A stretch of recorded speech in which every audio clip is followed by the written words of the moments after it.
Welcome to Financial Perspectives, the podcast. Join the team at Foster Group and our expert guests as we explore a variety of subjects that could impact your financial life. We will cover timely economic and financial market news, a wide range of personal financial planning ideas, and investment topics. Ultimately, we want to encourage educated optimism and do our best to provide valuable insights to help you navigate your financial journey with confidence. Please stick around at the end for important disclosure information. More information about Foster Group can be found in our ADV brochure at fostergrp.com. Hello and welcome back to Financial Perspectives. In this episode, we're fortunate to have a special guest to help us understand what's happening with the seemingly ubiquitous and ongoing AI revolution. You know, AI, artificial intelligence, it's a part of almost every newscast every day, and every company is touting what they're doing with AI that will make them better and more profitable. For those of you who've been around long enough, this can sound a little like the dot-com era of the 1990s. We'll see. The question that keeps evolving for many is, what is artificial intelligence and what are the possibilities and opportunities and cautions? Well, to help us understand some of that, I'm happy to welcome Stephen DeMann. Stephen is a vice president at Dimensional Fund Advisors in Austin, Texas, in the Global Client Group, where he helps financial advisors think about how to advance their business and serve clients better. And he's a leading thinker about how advisors and others are utilizing artificial intelligence. As interesting to me is Stephen's background as a civics teacher with Teach for America, as well as his master's degrees, including an MBA from the University of Texas and a master's from Stanford in policy and organizational leadership. Somewhere during all that, he managed to work for a time on Capitol Hill in Washington, D.C., where he was known for always carrying a copy of the U.S. Constitution in his pocket. So, Stephen, welcome to Financial Perspectives, and thanks for being here. Thanks so much for having me, Kent. It's an honor to be here and be with you. We're glad to have you. Before we dive into AI, though, I watched your video about carrying a pocket constitution around Washington, D.C., and I just think our audience would be interested in that part of your story. Could you just share a little bit about that? Sure thing. It's a real nerd story, but when I was in high school, I went to Constitution Camp as an impressionable 16-year-old, and I came back. I really loved Constitution Camp. We talked and learned about the Constitution and debated its ideals and principles. And I came back and I had very tremendous teachers in school. I was very lucky, great teachers who grew up in Cincinnati, Ohio. And my civics teacher, Mr. Rieger, I remember he carried Pocket Constitution and he handed us each one. And I was fresh on the heels from Constitution Camp. And he said, "You see this? You can read it in one sitting. It's the guiding principles of our country. It's not perfect. It strives to be more perfect. And if you wanted, you could carry it with you." And I had just come from Constitution Camp. I had in my hands a Pocket Constitution, and I decided from that point forward, I would always have it, carry it with me. And so I have ever since. I go to the gym, I carry my Constitution with me. When I worked, lived in DC for 10 years, I carried my Constitution with me. And so it's always been a part of me, and the ideals it represents are very important to me. And I'm very grateful to live in a place and live in our country that has a guiding framework like this, and know that there's a lot that we're doing to try to preserve and make it, our union always better. So that is so amazing. A Constitution Camp. When you mentioned that, I thought that's one I have not heard of. So really great that existed. I hope it still does. Hey, one of the stories that you told around that Constitution, though, is this is not the original one that you've got right there. You had a number of them signed by some pretty interesting people. That's right. Every time I meet someone I really respect or who's living up to the ideals embedded in the Constitution, I'll ask them, "Would you mind signing my Constitution for me?" And so I have a collection of hundreds, literally hundreds of these that have been signed over the years. I've got more than 8 Supreme Court justices have signed my Constitution. I've got 2 U.S. presidents. I've got many members of Congress and other notable figures. And then even in working at Dimensional Fund Advisors, I've got Nobel laureates like Gene Fama and Myron Scholes and Bob Merton. They've all signed my Constitution, as well. Senator Bill Bradley, who has an office in our building, he's signed my Constitution. So it gets quite a lot of, I have to replenish it quite often. That's a great story. In the video, there's a picture of the stacks of them. I just thought that was So cool. Well, thanks for sharing that. That's Yeah. fantastic. So let's talk about artificial intelligence, kind of changing the subject here a little bit. Yeah. When we approach this subject, I think it'd be helpful to describe what it is, what kinds of technologies it includes. It seems like it's growing in its kind of scope. So give us some background on how we got here, maybe some history from the history teacher. Yeah, no, happy to start. I mean, the origin of it really starts with Alan Turing and the Turing test in terms of what we think of as artificial intelligence today. And in the 1940s, or early 1950s, there was a famous parlor game where men and women would be in a room and they would send a man and woman behind a curtain, and then us in the main room would write questions. We'd send them to those guests, and we would try to guess who was a man, who was a woman based on the responses that came back. And Turing thought, what if I could put a human and a computer behind the curtain, and we send it questions, and then we try to guess who was a human versus who was a machine, and who could imitate how we get a machine to imitate a human. And that is very important because that's the origin of getting computers or machines to think like humans, to process in the same way humans do. So that's 1950 when he writes his famous imitation game, the Turing test paper. He's also very famous because he helped break the Enigma device, the Enigma code, which was very, saved countless lives in helping us in the war, in World War II. But regardless, he was the first one to how can we think? How can I get a computer to think like a human? So fast forward a few years at Dartmouth University over the summer. It was a quiet summer at Dartmouth's campus in New Hampshire, and a group of academics at that time were on the forefront of thinking about getting computers. And at this time, computers were not what we think of today as computers. They were big, tubular, big as a room, that we're in right now. And they thought they coined the term artificial intelligence. So artificial intelligence is a big tent thinking of the science of making intelligent machines. What happens next, though, is what they called a cold front within artificial intelligence, because the computing power of the day just could not handle a lot of the fantastical ideas that the leading academics had. So you go through a winter, really, within artificial intelligence until you start to get to machine learning and then deep learning. And what these are is, with computing power increasing, now we're able to do so much more in terms of training technology to have to have networks that act like our brain acts, essentially making connections the same way synapses fire in our brain. Now we couldn't do that 30, 40 years ago, but we could do that today with quantum computing.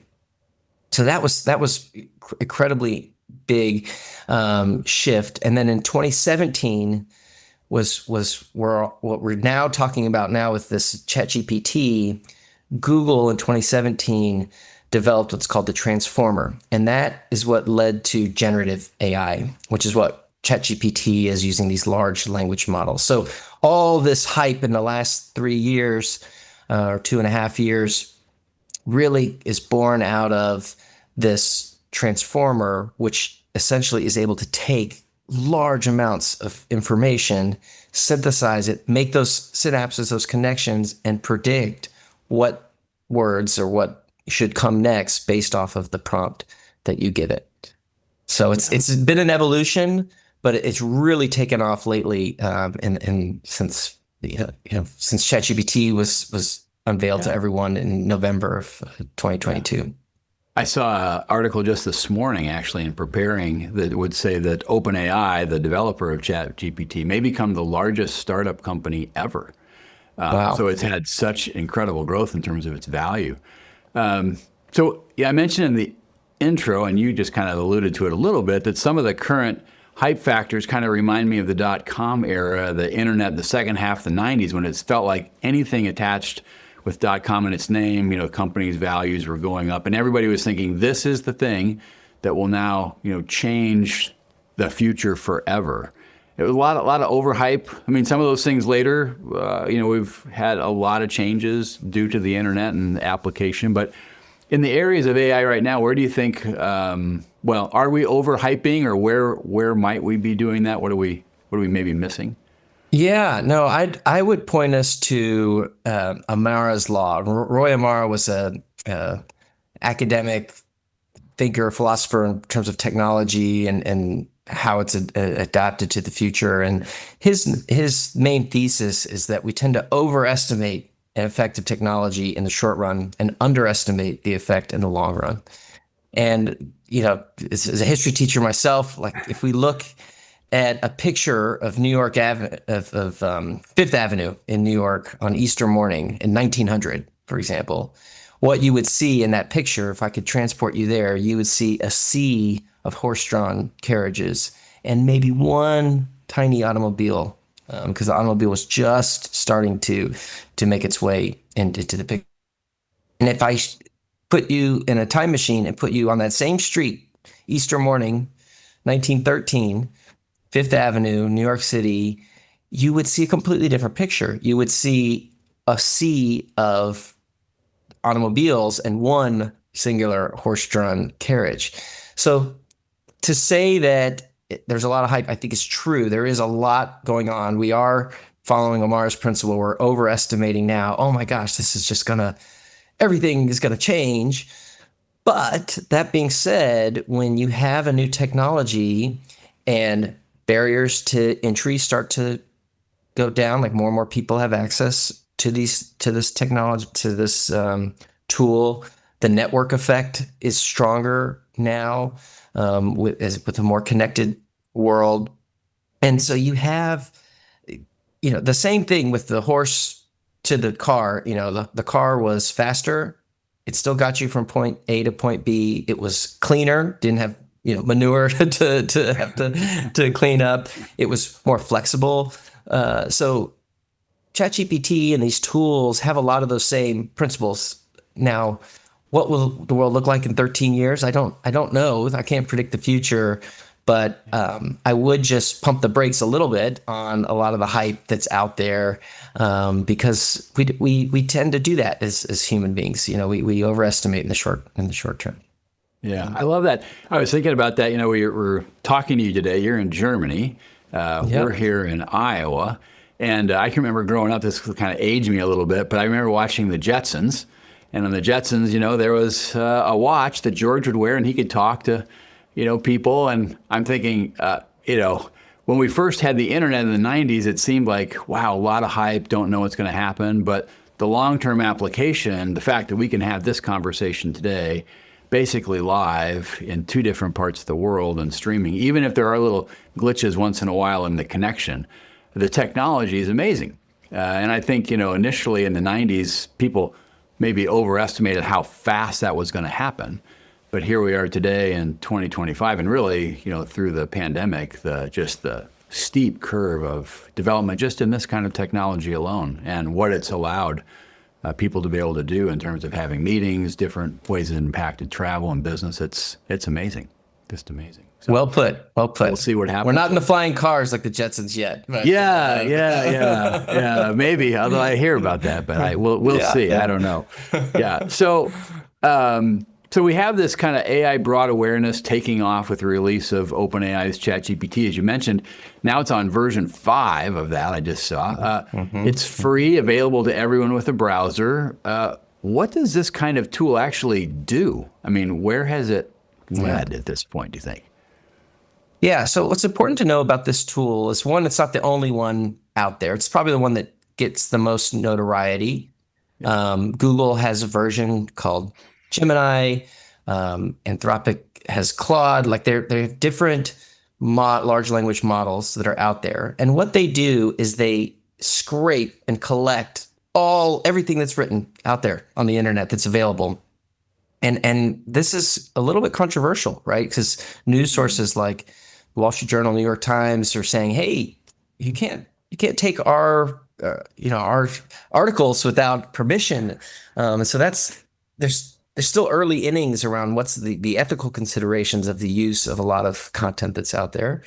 Also, I mean, you could spend 15 minutes on the internet and realize that there's some stuff out there that's probably not, things that you want to base everything, a lecture off of. And so you have to approach that with caution too, knowing that everything the inputs that it's using are not perfect, and they are relying on things that are, Reddit forums and things that people have written and posts, and those are laden with different perceptions and bias, and there's a lot there too. So it's not perfect, but it is uncanny, its ability to take in this information and then predict what is the next best word or sequence of words based off of the prompt that you give it. And that's what these tools like ChatGPT and Gemini are doing, is they're predicting. So if you give it, if it sees peanut butter and jelly blank, it knows, because it's read everything that said peanut butter and jelly sandwich, it knows that sandwich is probably the next best word there in the sequence. I think that probability aspect is really, that's an important thing to keep in mind, is like, it's a very fast statistical probabilistic model. So when you're saying predicting, it's not really it's not like it's going to happen or that it's certain. It's just saying, hey, based on all these inputs that it's taken in and processing, it's saying the most probable next thing or the most probable thing is X. But it's not telling you if that probable next thing is, well, there's a 51 to 49, or if there's a 75 to 25. It's like, well, it's the most probable thing. And then this is where I think there's a little bit of a human judgment factor that's still really important, just because what you said there, all the data that's being scraped and taken in, some of it's, information that you'd go, well, I just don't agree with that information. That's more of an opinion or something like that. It's taking that opinion and putting it into the other thing I've read some really funny stories about are what they're calling hallucinations, where it's almost as though the software engine will just, if it can't fill in a blank, it'll just make something up to fill it in. That's exactly right. That's which exactly is amazing, right. Yes. Its goal is to please. We had an instance with a client, a dimensional financial advisor was doing research. This is in Canada, and he was asking ChatGPT about the 5-factor model and different papers. And he was like, I'm related to Dimensional's investing philosophy. What are the papers that are out there related to this? He's asking ChatGPT. And one of the papers that it produced was by Marlena Lee the time researcher at Dimensional. And they sent it. They said, can we get a copy of this paper? And we're looking at it like, we haven't seen this paper before. And what's this? Where did you see? And I mean, a full paper, title, citation, date, everything. And that was a purely made up hallucination of, ChatGPT gone wrong, gone rogue, making up a citation. So even if you ask it, like, what are your sources? And it spits out something that looks very legitimate, even then you should question. My decision tree is always, do I need this to be factually accurate? So if I'm looking to just generate creative ideas or, and I don't need truth, that's one thing. But if the answer is yes, I need to be factually accurate, then the second question you ask yourself is, am I an expert enough to know if what it's telling me is correct or not? Because if I need to be factually accurate, I need to be able to decide, yes, that's correct or not. And I've had many hallucinations too. I always like to analyze what happened on today's date in history, and the number of times it tells me something that I'm a former history teacher, so I know, like, hey, Gettysburg didn't happen on this, in May, it happened in July. And so I'm like, wait a second, what's going on? Why are you telling me that? And I'll correct it, and it'll say, oh, I'm sorry, I got that wrong, and it'll be polite about the error, but it gets them wrong. Everything sometimes. with a grain of salt, reliability wise. I remember Marlena actually telling that story. And she was like, I didn't write that paper. I don't know what it was. Just like, I don't even know what they're talking about. That was incredible.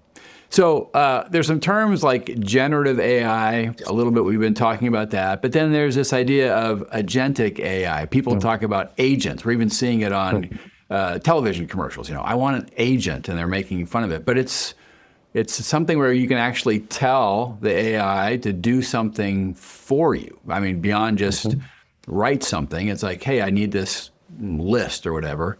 Talk a little bit about that. I mean, I know you've begun to use it that way. How does that work for you? Yeah. So, and that's, you're right. You nailed it. The evolution in this, in the generative AI space is using these tools as now agents. And so you'll hear that term agentic AI. And similar to when someone just says AI, when someone says agentic AI, you really want to ask them a little bit more to be like, tell me more about what you mean by that. Because the true driver behind agentic AI is having the large language model or the tool that's underneath, like the OpenAI, the ChatGPT, act on your behalf. It's just as you said. So whether it's, hey, I'm planning a trip to Germany and I would like, to know, here are my interests, here's what I like to do. Can you give me some options and then rate those options and then actually plan out a week's itinerary? And so right now it can spit out and plan out the itinerary. Agentic AI would actually call and book all the experiences in a timely, a scheduled way, factor in travel. It basically is operating like a full person with interacting with other tools. Now definitely, we're in the hype area of that. We're not fully, but there are more and more cases of organizations trying to lean more into agentic AI to see how can we get the tool, the language model to do more and interact more with maybe a human overlay, just checking to make sure everything's going as according to plan. Yeah, it's kind of how much rope do you want to give it? I think a little bit right now in terms of at what point are you comfortable saying, make these arrangements for me, and here's my credit card number. Yes. It's like, wow, okay, how much responsibility or autonomy am I going to give this thing? It's a I'm not. I think it's interesting thought, but I still too. I'm a big. The way I use, and it's interesting how different people use these tools. So Sam Altman, the head of OpenAI, has talked about what they see in their research is that folks in kind of call it 40 plus tend to use it like Google, and they go in and they say, just the same type of questions that you would ask, like what type of tree is this, or what type of any question you would ask in Google, people are using. That's how they're using ChatGPT. And then folks in their, let's say, call it mid-20s to and mid-30s are using it more for planning and help me create a meal plan and a little bit deeper level of, help me create an exercise routine, or help me plan a trip, or help me think through a home remodel, and all these different layers and steps. And that's another layer. But what's interesting is the Gen Zers and the Zillennials and these folks that are, 18 through, the early 30s, the way they're using it is more like a day-to-day life coach, therapist, decision maker, and in some instances relying really heavily on like a dependency on these tools for just like, what should I wear today? How should I respond to this? What should I say to this? How do I live? And that has deep implications that I can't prognosticate on, but it is something interesting to think about. How am I using the tool? Am I using it just like Google? Am I doing it a little bit more, or am I like every day relying on it? It's an interesting self-assessment. Yeah. So, one of the things, there's a lot of talk about self-driving cars in this one. So think about, okay, how is this working? Is this going to change the way that we drive, do you think? Or maybe we won't drive or it'll run our getting around. I think, kind of behind that is a little bit of what is it going to displace? What human activity is going to be displaced by the AI, whether good or bad? Is it going to change certain jobs? Might disappear, other jobs might appear. What do you think about that? Yeah, I do. And I think it's similar to, go back to my, early analogy of the automobile and the horse and buggy. Like in 1900, you didn't need to know how to drive an automobile. And in 1913, you didn't need to know how to drive a horse-drawn carriage, right? So there were jobs that were changed, and we've been through, that's just one example, but we've been through lots of innovation and shifts as a society before. So I wouldn't get too scared, but I would say, look, it's, in 1900, you didn't need to know how to, since you didn't need to know how to drive a car, there wasn't as much pressure to actually learn how to drive a car. But by the time it got to 1913, you should have hopefully learned a little bit. So that's my kind of call to action, I would say, is test these tools out a little bit. Don't totally shoo them away. But it's and to say that every job will be safe, I think is not a good prediction there. Yeah. With technology, oftentimes it displaces some work, but at the same time, it creates new kinds of work. So you think about the data gathering and linking all the data sources together, and then filtering data. So, okay, what kind of data am I going to let go through here? That's going to be both sides of that. Usually technology it does help with productivity. It also creates new opportunities for things in the future. Well put. Yeah. Well put. So for those of us old enough to remember the 1968 film 2001: A Space Odyssey, this is dating me terribly. The computer HAL, which was kind of this early idea about AI, it took over the ship. It removed Dave from command. I'm sorry, Dave, I can't do that. In the Terminator series, another one, this is this imagination about what AI can do in a bad day. Skynet does that on a global scale, ultimately kind of warring against humans. So you've kind of alluded to this, but what do you see as the cautions? What should we be on the lookout for as this tech becomes just more widely adopted or more available and used? Yeah, there's short-term and long-term considerations. I think short-term, for sure, the hallucinations, any bias, just factual accuracy. Those are we all. Anytime you're using one of these tools, your antenna should be up on that. I think when it comes to image generation, the sophistication of these tools is quite. The ability to detect what is real and what is not. It's even hard for AI to detect what is AI and what is not. So, we really that scares me a little bit when anytime I'm consuming content or information of just like, I don't want to always be questioning, is this real or is this fake? And I think the more realistic, especially the image generation and voice deep fakes are, like it's scary. My wife, she took my dimensional headshot and she transformed it using AI to have, me give a pitch that's talking and animated. And I'm just like, unbelievable. And then she said, have a blonde woman, because my wife's blonde, she said, have a blonde woman come in and give him a kiss on the cheek. And this woman comes into this frame, gives me a kiss on the cheek, and I react like this in the video. And I can send you the video. You can share it with others. But it's just unreal, the realistic nature of that's just from a screen grab of a photo. So I think that's all real, and we need to be vigilant about that.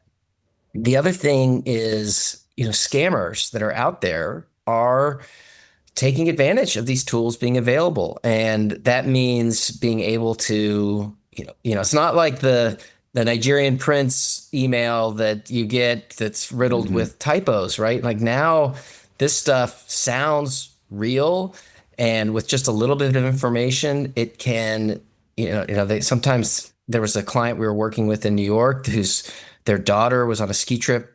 She had posted about it on Instagram, and these bad actors, these scammers, took clips of her voice, duplicated her voice from Instagram, called the parents using her voice, knew her itinerary, everything, and scammed them out of money. So no longer my voice is my password will be enough. You'll need safe words. You'll need different levels of protection, dual authentication, different ways to guardrail yourself against that. So I'm an idealist and optimist at heart. So I hate to dwell on the the kind of scary stuff, but it is important to be aware and be vigilant.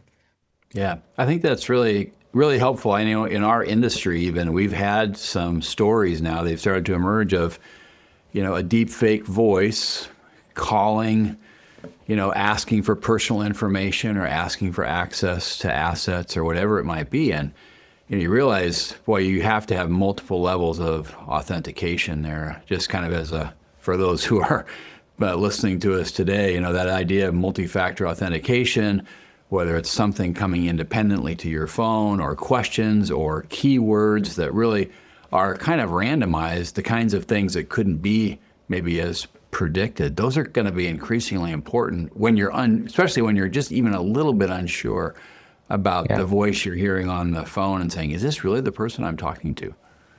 I think that's a great reason to have a financial advisor, because if you're a client that gets a phone call like that or gets an email like that, call your advisor and just get a gut check from them and say, hey, is this legitimate? Can you, because not everyone has that trusted advisor that they can call when there's something like that. And I think, beyond diversified asset allocation and all of the important competent things that advisors do, I think this is a trusted resource and a good time to reach out to an advisor.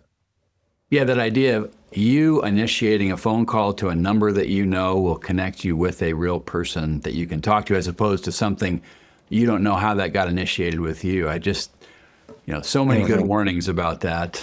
This is just another one, I guess. Hey, it just pays to you initiate the contact and make sure you're talking to the person you think you're talking to, even if it's just a check. Just what you said, just a check. Okay, so I tend to be a little. I think over time, human beings want to solve problems. We've talked about this on past podcasts here. So I like this idea of educated optimism, and education includes kind of understanding the good and the not so good. But then thinking that humans are going to solve problems, or we're going to learn how to use this tool, and it's hopefully going to be a net benefit over time. We'll learn to use it well. So if we want to get some experience with AI ourselves, kind of let's say entry level, how could we start using it and testing it out? Where would you recommend that a person begin if they want to get a sense for what's possible and how it might help them personally or professionally? Yeah, so I would go to your, I would start with one of the large language models like we've been talking about, either Gemini, which is Google's version, or ChatGPT, which is through OpenAI. I'd be careful when you're downloading an app on the App Store, if that's how you normally get something. Just make sure that the app you're downloading is the official version of ChatGPT, because people have gotten really creative. They'll have logos that look exactly the same. It'll be called something very similar, and it might even be called ChatGPT, and then it just looks a little different. So just make sure that it's by OpenAI, that it's got lots and lots of, I think currently it has hundreds of thousands, if not millions of positive reviews. So just gut check that. Again, that could be a good time to with someone else. Is this the right thing that I'm downloading? Because I've had it before where family members have shown me, and I'm like, you're using something that's taking more of your data than it is, so it's not the best. Yes, right. Helping you. So first, get one of those tools, and then before even you use the pay version of either one, I would test it out, some of the ways you can use it. And you will see, just like any new technology, the more you use it, the more refined you'll get. One kind of cheat sheet way I approach it is I think of role, task, outcome. So here's how I want you to act. That's how I always start it. I always tell it, I want you to be like, if I'm going into a big presentation, I'll say, I want you to be the world's greatest public speaking coach. Okay, so I tell it, here's what I want you to be. And I usually say, I want you to be the best. I want you to be the world's greatest. Or here's what I want you to, an expert in this. You're the world's greatest expert in this. And then the task is, I want you to help me prepare. I have a big talk, and I want you to coach me through this preparation. And then the outcome is, I'll give you my introduction. You'll give me some pointers on how to make it smoother, more efficient, more concise.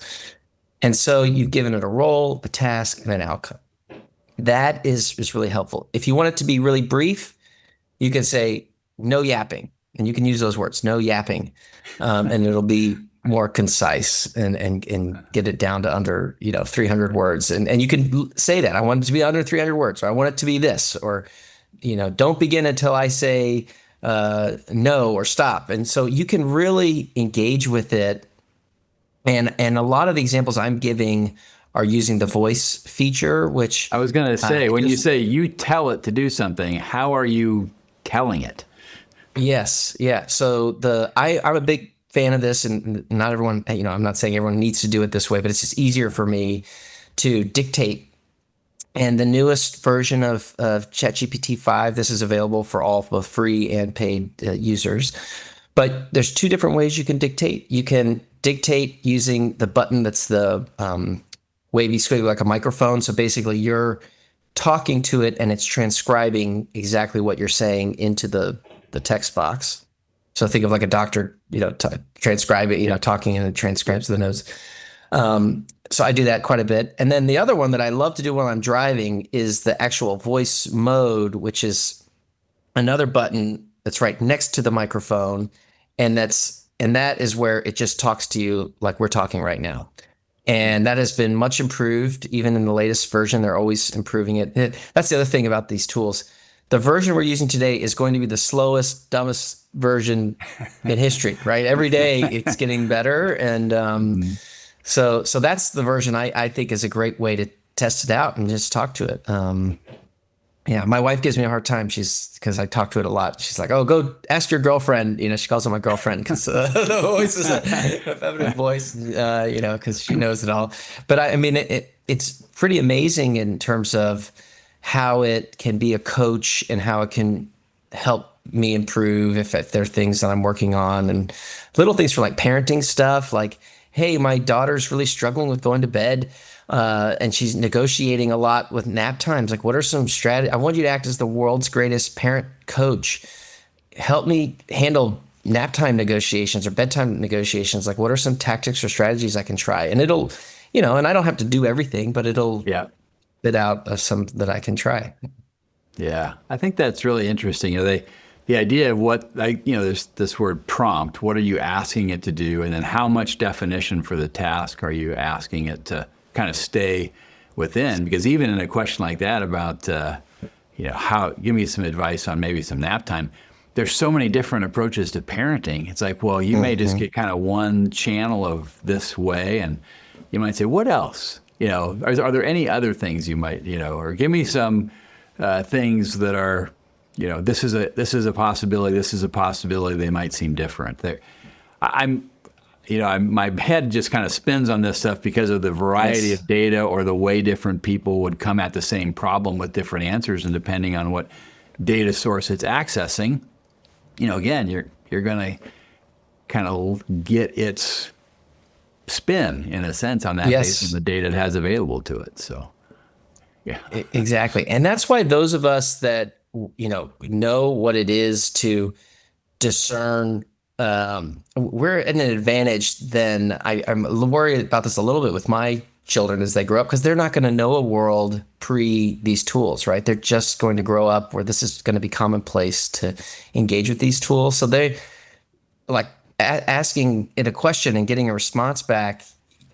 Like, it takes experience and knowledge to know, there's way different types of techniques and styles. And so just because it says, let them cry it out is one method. It doesn't mean that that's the only method that's there. So it's a good point. And it can get all of our heads spinning here pretty easily. Man, for sure. Well, my head is spinning because this is one of those ones that just gets it going. So we can't talk about everything, but just in closing here, just before we wrap up, any last words, Stephen? What thoughts would you kind of leave us with as we consider the future of and kind of with AI? It's almost like a question of what do you find most interesting or promising as you kind of look at the future of this thing?